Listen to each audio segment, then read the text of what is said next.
If one thing is for certain, it is that fatherhood has existed since the start of humankind. But how much has fatherhood really changed?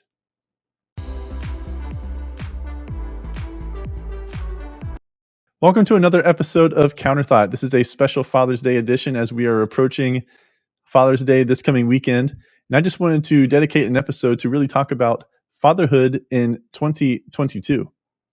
As I mentioned in the open, fathers have been around since humankind, right? The start of humankind. But how much has fatherhood really changed? We have seen everything around us as humans change, right? From just rocks and sticks and the invention of the wheel to the, invention of this, that, and the other thing going back thousands and thousands and thousands and thousands of years. Even just in my lifetime, the 36 years I've been here on Earth, things have changed, things have been invented. So if you were to visualize this, or in my mind, I see this as fatherhood just, standing in the middle, kind of being stationary while everything is swirling around the father. Fatherhood to me hasn't really changed that much. Now I'm no history buff. I haven't dug deep into, the books of history about fatherhood and humankind, but from everything that I have learned from my father, everything that I am passing on to my own boys, there are tons of similarities. The framework of fatherhood to me hasn't changed a whole lot. Now, the pieces that attach to the framework, so to speak, attached to the structure have changed, and I'll get into that a little bit later in this episode. But to me, what a father is supposed to be hasn't really changed. And what do I mean by that? Well, for me, growing up, most of my memories with my father, who's still alive. So, Dad, if you're listening to this episode, thank you so much for the values and the memories that and I have. I will cherish them forever. Most of my memories are related to sports. They center on sports. Myself as a kid growing up, I played sports for as long as I can remember. I played t-ball, which I think starts around age 5. I played flag football. I remember playing for the YMCA. My t-ball team was the Mighty Mites, and I think was the park was Jervy Gant in Ocala. I played basketball through the YMCA. I played soccer through the Big Sun Youth Soccer League in Ocala. And I did that from, again, age 5 all the way through sophomore year of high school is when I stopped playing, I guess, sports, so to speak, basically, like, for an actual team or something like that. It was sophomore year was my last year playing high school basketball. I decided then, like, hey, I'm not going to get a college scholarship for basketball, so I'm going to focus and get a job and prepare myself for college and my major, which at the time was going to be architecture. But from 5 through age 16 years old, those 11, maybe 10, 12 years, everything was sports. And not just me playing sports, but going to sporting events. My my family, they've had season tickets to Florida Gator football games for as long as I've been alive. So Saturdays in the fall were either, you know, soccer games. One year it was football games, and then buzz on up to Gainesville and go to the Gator game if it was at least at 3:30 in the afternoon or maybe a night game. And then going to spring training games in the spring in Lakeland, Florida, and watching the Tigers play basically the better team that always came and played them. That was our goal. My favorite team growing up was and still is today the Atlanta Braves. World Series champions, I might add. So, little brag there. First time since 1995. I wasn't mad about it, right? Sure, it took them, sure, it took 20 plus years for them to get another one, but hey, World Series champs, I'm good. But we would go down to Lakeland to watch the Detroit Tigers spring train and play the better team coming in. So going to see the Braves who were training in Winter Haven and then eventually moved to Orlando. They would come over to Lakeland. That's like a 45-minute drive for them. Watching them play, the Tigers play the Yankees, watching them play, the Red Sox or whoever. The Tigers were terrible when I was growing up in the 90s. So we would always go see the Tigers, cheap seats, cheap tickets, easy access to the players when they would get off the bus, try to get autographs, like all of these memories. Going to Atlanta for SEC football championship games for the Gators. Everything centered around sports. My dad, a lot of the childhood memories he would share, the stories he would tell were his own um, sports achievements and the like. Talking about in the 60s growing up and being able to ride their bike, he and his friends from his parents' house, my grandparents' house, to what was called Tiger Town, or at the time had, I believe, was actually a functioning airport, but there were still baseball fields there, and going there and watching games and standing out beyond the fence to try to catch home run balls. And sitting, and sorry, Dad, if I got that story wrong, but and then sitting there in elementary school while the Tigers were playing just down the street. And because there was no air conditioning within the school, the windows were up. In afternoon games, my dad would say like he would have the hardest time paying attention in class because he could hear the baseball game taking place, and that's where his interest was. So all of these memories that I have with my father, with my dad, center around sports. Now with my boys, they're about to be 5 and 2. I haven't really introduced sports too much to them. A part of me wonders like, should I have done more in the first 4 years, right, of my oldest kid's life? Because I feel like my parents did more, you know, sports were part of my life more at that age than I have done now, but plenty of time, right? Plenty of time for my boys to grow up and to introduce them to sports if I feel, like if they show interest, basically not to really push it upon them. So we'll see where that goes in the memories that they have of me. But I started thinking, what else, beyond these memories that just centered around sports that I have with my dad, what else did my dad instill within me? What was his role as a father as I was growing up in the late 80s through the 90s? Because by the early 2000s, I was 16, 17, 18 years old, and then technically an adult.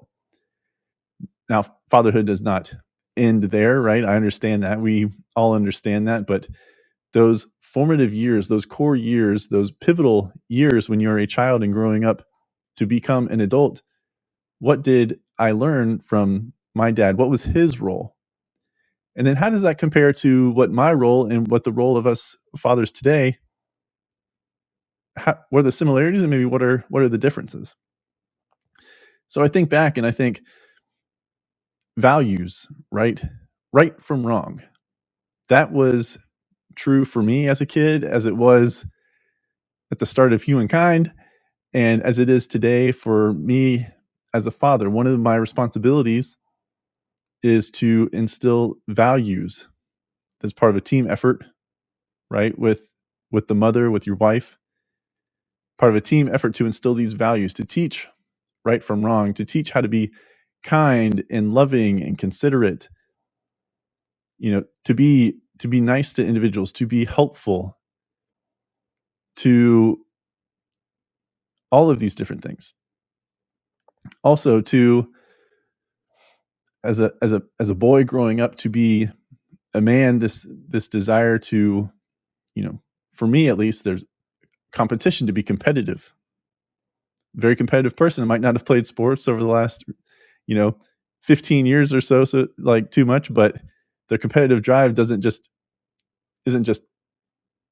for sports, right? You can be competitive in anything. It can be competitive in school, or it can manifest in so many different ways. But that was something I feel like was taught for me, and for me to grab a hold of, and something that was instilled within me. Because as a boy and then developing into a man, and then as a father, like, there is a competitive nature within you. It just might manifest itself in a different way. One could say, you could be competitive in whatever it is that your interest is. You could also say that as a boy becoming a man, you need to be competitive in your pursuits of a woman. So these other values, I grew up in a Christian home. I've mentioned that on probably 3, 4, 5, maybe more episodes.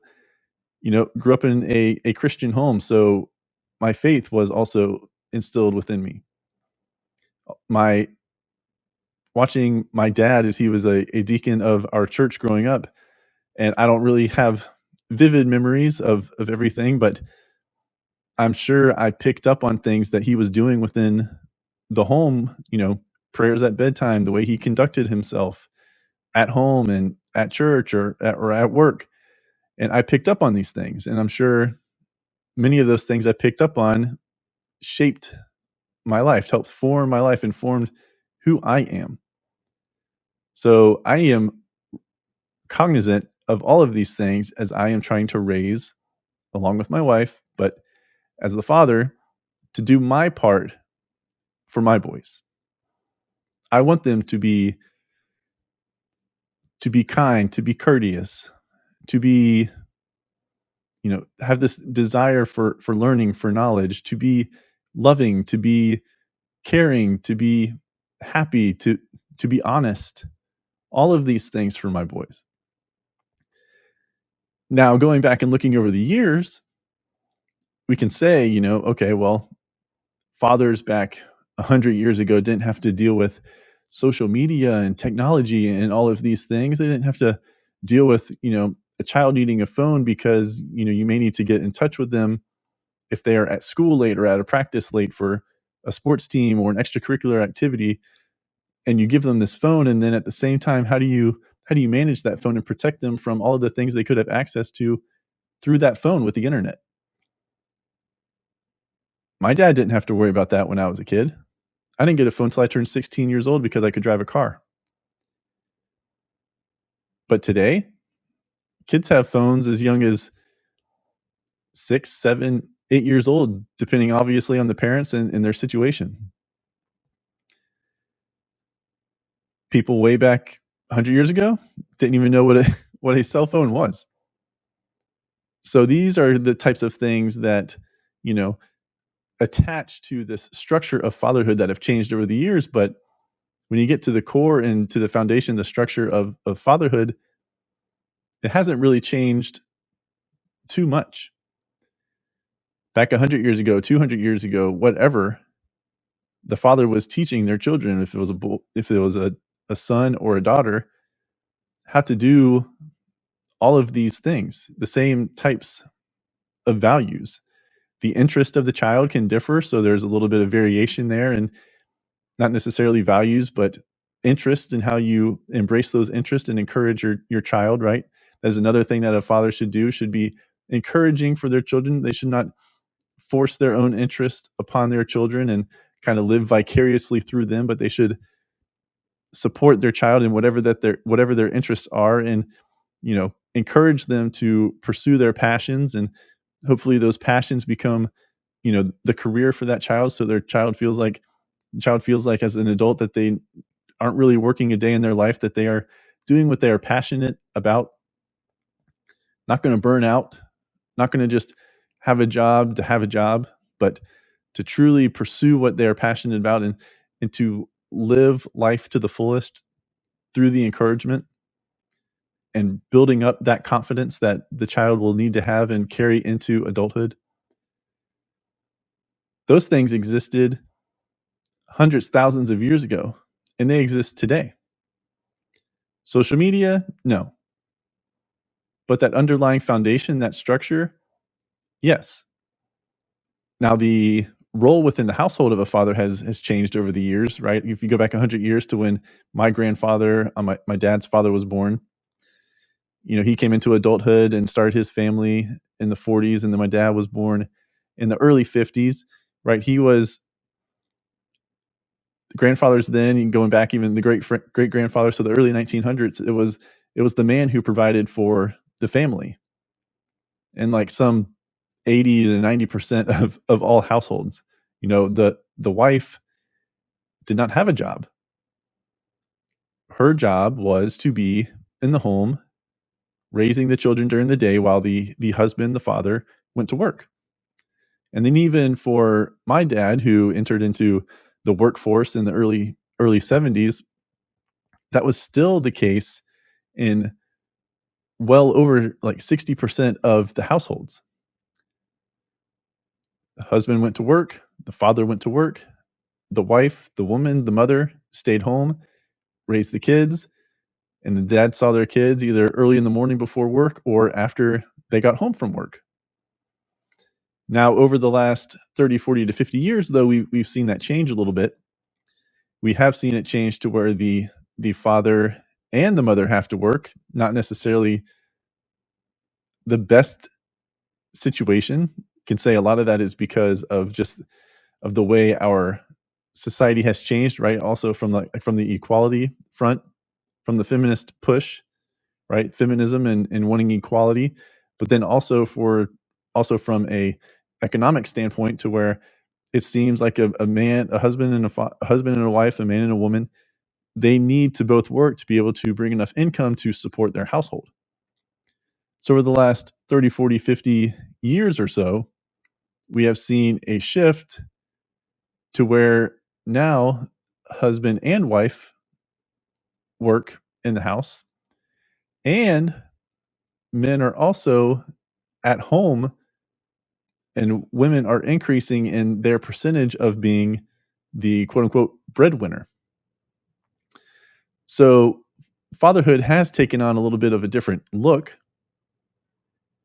Role hasn't changed entirely, but now less than ever is the father the lone breadwinner for the family. I myself, I work for a big corporation, big healthcare corporation. I have been working from home for the last 8 years. So even before starting my family, I was working from home. Before my boys were even born, I was working from home. And still working home from this day. And what that allows me to do is, because my wife has to be at her job before the boys are even waking up and have to go to daycare and to preschool, I am the one who is responsible for getting them ready to go to daycare and to preschool. You go back again, like I was just saying, 30, 40, 50 years ago and beyond, that would not be the case. The husband, the father, would be the one who would get up and go to work, and it would be the mother, obviously, who stays home and gets the kids ready and takes them, puts them on the bus, whatever, to school.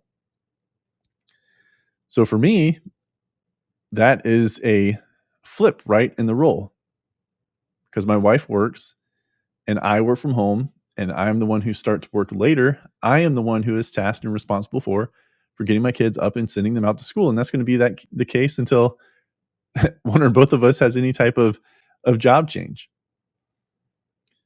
So the role of the father, the structure of the father, though, continues to be the same. Now, you could argue that the father being more involved, being around more, being a stay at home dad, if the wife is the breadwinner, or a father who works from home, that's more time with their children. And I would advocate, and I would say that is a good thing. That is an improvement. You know, more time that a father can have with their kids. That that's fantastic. I've already gone over this in the nuclear family episode, which was one of the first 5 episodes of this podcast. Like, there are obvious statistical benefits. Everything is documented that the nuclear family, the husband, wife, and the children living in the same household, is the best foundation, the best launching point, the launching pad for success in this world, or in this country, at least. The nuclear family is the best family structure for the children to go on and succeed. So a father getting more time with their children, and we see this talked about, or hear this talked about all the time now when we're looking at, the crime rates that are spiking, murders, whatever kind of crime, that if you look for like an underlying characteristic that there are a lot of fathers who are not in the home. These angry males that are coming up, a lot of them do not have fathers within the home. They may not even know who their fathers are, or they may know and their father is just absent. And who knows what kind of detriment that is having on these boys' lives as they're growing up and becoming filled with anger and filled with rage. So the role of a father is pivotal. Fatherhood, there may be things that we're dealing with today that weren't even thought about years ago, but the role of the father to me has not changed. The father needs to be everything I've mentioned. The father needs to be loving, kind, encouraging, you know, supportive, competitive. Needs to love spouse when the husband and wife are there. If it is a divorce, you know, love the children, love your children. Teach your kids skills, teach them respect and honor and honesty, kindness and goodness, your religion, your faith. Be supportive. Children come to their father for love and support and for guidance. And we need to, if you are a father, you need to be able to give those things to your children. And if you are watching this and you're a father, but you feel like you have come up short in these areas, there is time to correct it, regardless of the age of your children, if they are adults, there is time. Do not sit and waste it. Act upon it.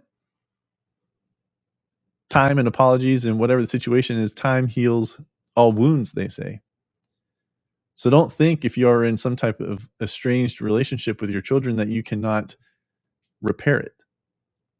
There is time. And as a father, I believe a father owes it to their children to always be there for them, regardless of what that means you may have to do in that relationship. So if you're a young father, if you are an older father, as we approach Father's Day coming up this weekend, please, as you are being celebrated, please take the time to reflect on yourself and see what it is that you can do to build up and strengthen that relationship that you have with your child or your children. And fathers, lastly, happy Father's Day. Be the best that you can be, not only for yourself, but for your family and for your kids. Hi, I'm Brian Kletter, the creator and host of the Counterthought Podcast. Thank you for watching this video. Remember to like it, and then also check out these two videos and subscribe to the channel.